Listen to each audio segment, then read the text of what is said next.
पर ध्यान देंगे और अपने अपने मोबाइल पर भी, जितने लोग टीवी पर कथा सुन रहे हैं वो, मोबाइल पर सुनने वाले वो, जो लोग कहते हैं शिव जी पर जल चढ़ा हुआ नहीं पीना चाहिए, उसके लिए मेरे वेद व्यास जी लिख रहे हैं पेज नंबर 75 विद्येश्वर संहिता। ध्यान रखिएगा, जो मनुष्य, उंगली पर ध्यान देंगे जो टीवी पर चल रही है, जो मनुष्य शिवलिंग को पूर्वक स्नान कराकर उस स्नान के जल का 3 बार आचमन करता है, उसके कायिक, वाचिक और मानसिक तीनों प्रकार के पाप शीघ्र नष्ट हो जाते हैं। ये शिव पुराण। अब शंकर भगवान के शिवलिंग पर चढ़ा हुआ नैवेद्य, शंकर भगवान के शिवलिंग पर चढ़ा हुआ प्रसाद खा सकते हैं कि नहीं खा सकते?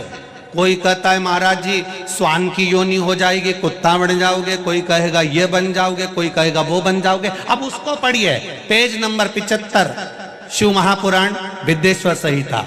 मेरी उंगली चल रही, वहां पर ध्यान देना। भगवान शिव का नैवेद्य अग्रह है। इस भगवान भावना को मन से निकाल दें कि शिव जी का चढ़ा हुआ प्रसाद नहीं खाया जाता, ये भावना मन से निकालें। शिव के नैवेद्य को देख लेने मात्र से भी सारे पाप दूर हो जाते हैं, खाने की तो बात ही दूसरी है।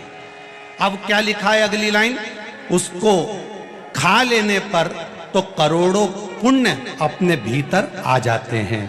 आए हुए शिव नैवेद्य को, जो शंकर का प्रसाद है, शिव जी पे चढ़ा हुआ नैवेद्य है, अगर वो आपके सामने आ जाए उसको सिर झुकाकर प्रसन्नता पूर्वक खा लेना चाहिए। जो शंकर के चढ़े हुए नैवेद्य को ये कह देता है कि थोड़ी देर से खाऊंगा, वो पाप में लिप्त होता चले जाता है। यहां तक उसका वर्णन किया, वो मनुष्य पाप में बंध जाता है। इसलिए शंकर को चढ़ा हुआ नैवेद्य, भगवान का बस केवल नैवेद्य का दर्शन ही हो जाए तो जीव कोटि कोटि पुण्य प्राप्त कर लेता है। वो शिव तत्व है, ये शिव महापुराण है।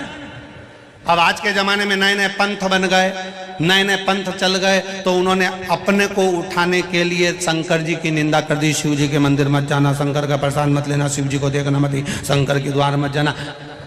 हम किसी पंथ की पुस्तक की बात नहीं करते, क्योंकि सब ने अपने अपने पंथ बनाए तो सब ने अपने अपने भाव से लिखा।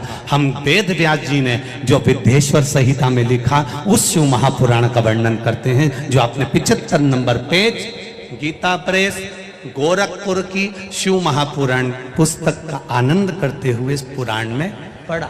विद्येश्वर संहिता स्मरण।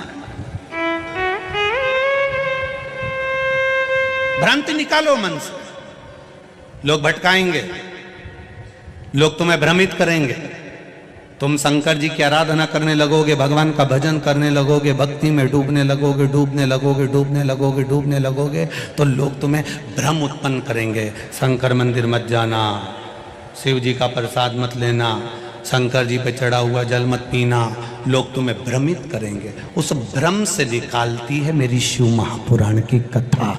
आप एक एक शब्द का स्मरण करो। मेरा निवेदन है, जिसने शिव को जान लिया उसने संपूर्ण जीवन भगवान के सुपुर्द अपना कर दिया और अपने जीवन को सार्थक बना लिया। तेरी कृपा बिना न हिले एक भी अणु, लेते हैं सांस